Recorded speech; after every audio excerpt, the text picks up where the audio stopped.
同学们好，首先祝贺大家毕业。北大人是一种光环，也意味着责任，特别是对我们这个苦难深重、饱受蹂躏的民族的责任。中华文明是世界最古老的文明之一，并且是唯一延续至今的古老文明。古代中国有过辉煌的发明创造，但在过去500年，中国在发明创造方面乏善可陈。根据英国科学博物馆学者杰克·卡伦尼的统计，从旧石器时代到公元2008年之间，共产生了1001项改变世界的重大发明，其中中国30家占3%，这30项全部出现在公元1500年之前。在1500年之前，160项重大发明的18.4%，其中最后一项是1498年发明的压缩，这也是明代唯一的一项重大发明。在1500年之后的500年，全世界838项重大发明中，没有一项来自中国。经济增长源自新产品、新技术、新产业的不断出现。传统的社会只有农业、冶金、陶瓷、手工艺等几个行业，其中农业占绝对优势。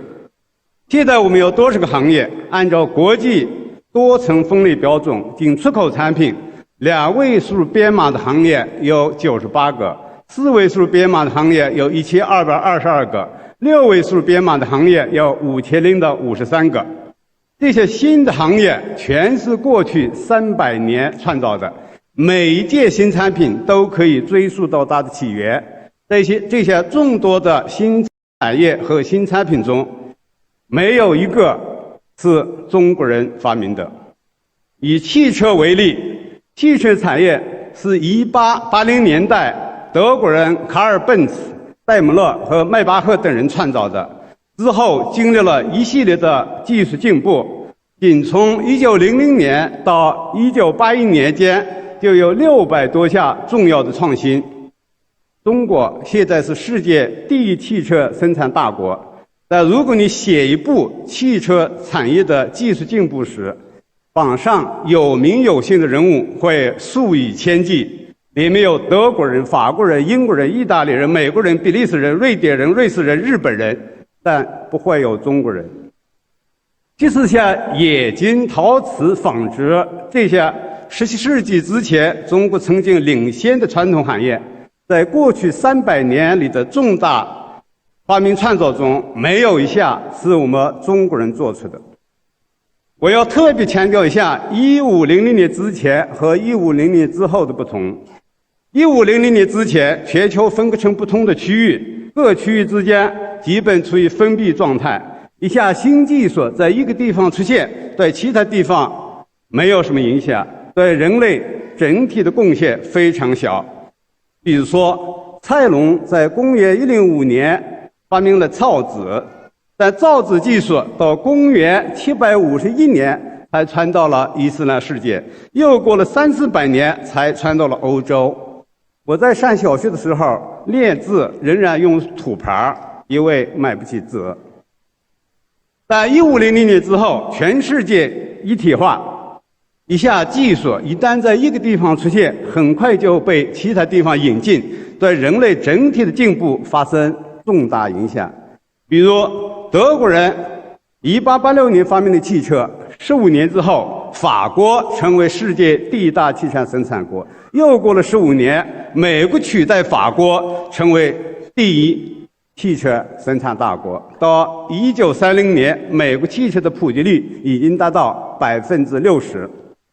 因此，1500年之前，1500年之后，创新才真正有了国际间的可比性。中国在过去500年没有做出一项可以载入史册的发明创造，意味着我们对人类的贡献几乎为零，比我们的祖先差得好远。我还要强调一下人口规模问题。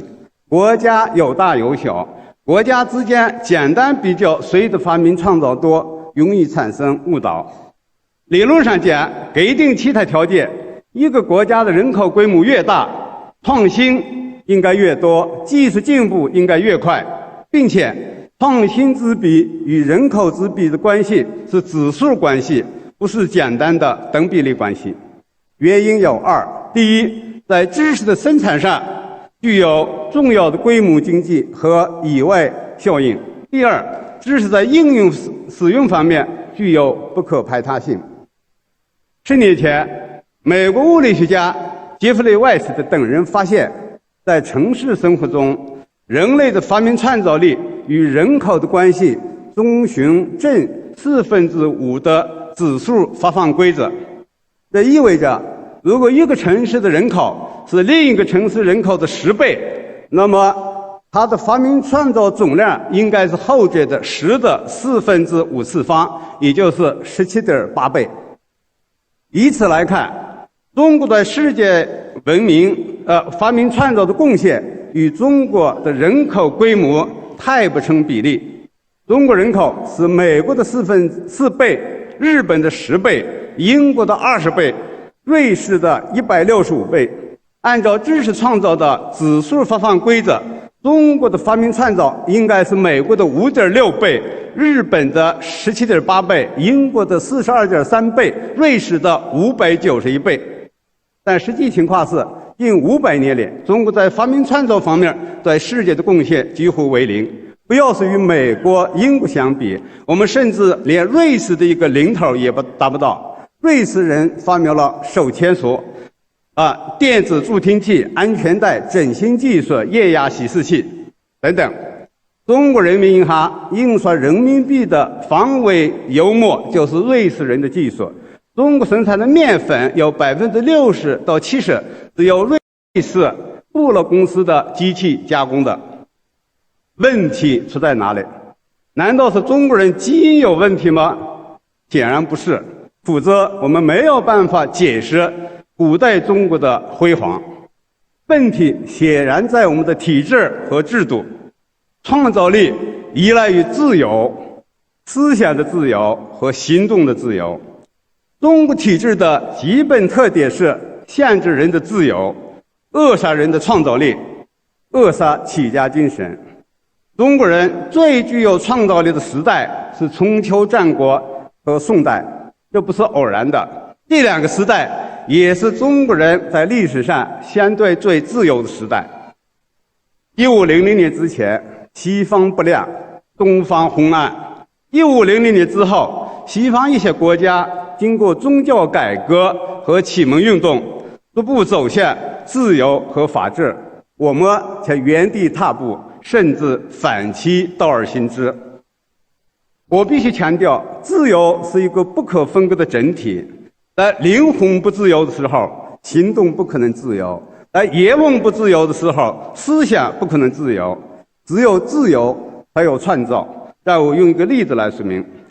今天饭前便后洗手已成为一个习惯，但在1847年，一位匈牙利内科医生戴梅尔维斯提出，医生在接触产妇前应该洗手的时候，他冒犯了所有的同行，丢掉了工作，在一个精神病院里死去，终年47岁。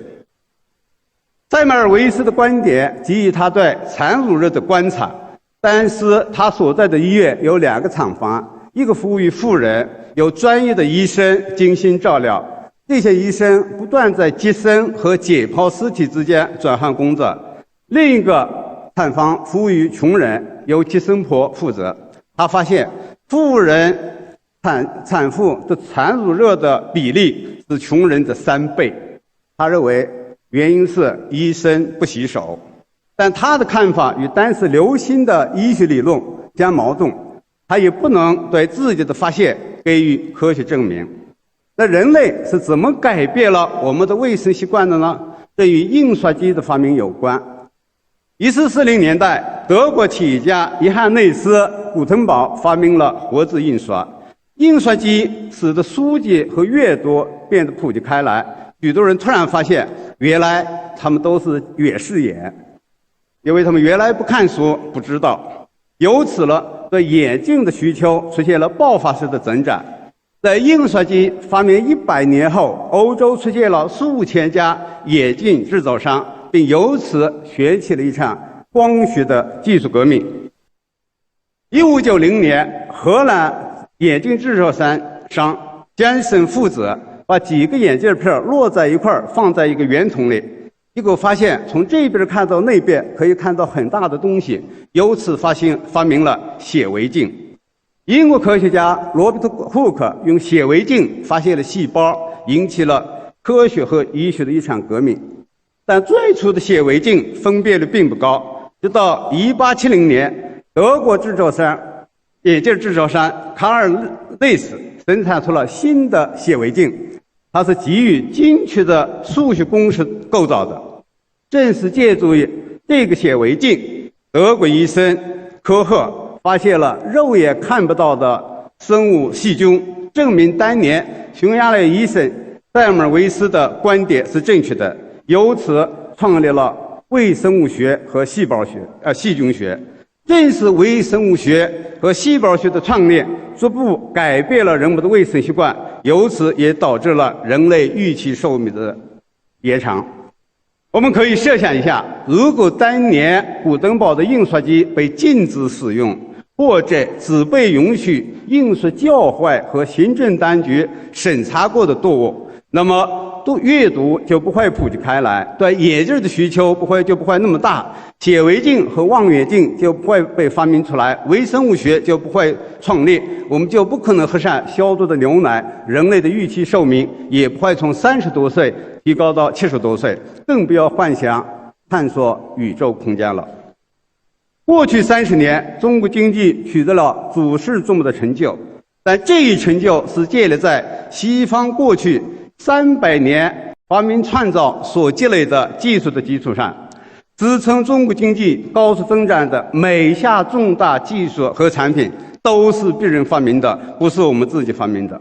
我们只是套利者，不是创新者。我们只是在别人建立的大厦上搭建了一个小阁楼，我们没有任何理由狂妄自大。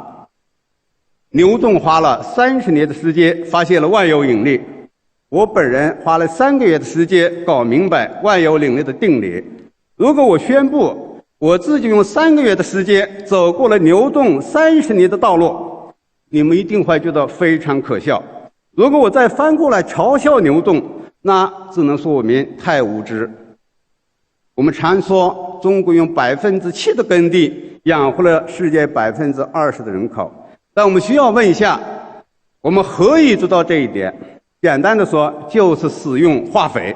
中国人食物当中1半的氮来自无机化肥，如果不使用无机化肥，中国有1半的人口会饿死。那氮肥的生产技术是哪来的呢？是100年前德国科学家哈勃和巴斯夫公司的工程师Bosch发明的，而不是我们自己发明的。1772年尼克松访问中国之后，中国放出的第一个订单就是订购13套当时世界上规模最大、现代化程度最高的合成氨生产技术，其中8套来自美国的开劳格公司。再过50年、100年，重新写下世界发明史，中国能否改变过去500年历史上的空白？答案很大程度上依赖于我们能否持续提升中国人享有的自由，因为只有自由才能使中国人的企业家精神和创造力得到充分发挥，使中国变成一个创新国家。因此，推动和捍卫自由是每一个关心中国命运的人的责任，更是每一个北大人的使命。不捍卫自由，你就配不上成为北大人。谢谢大家。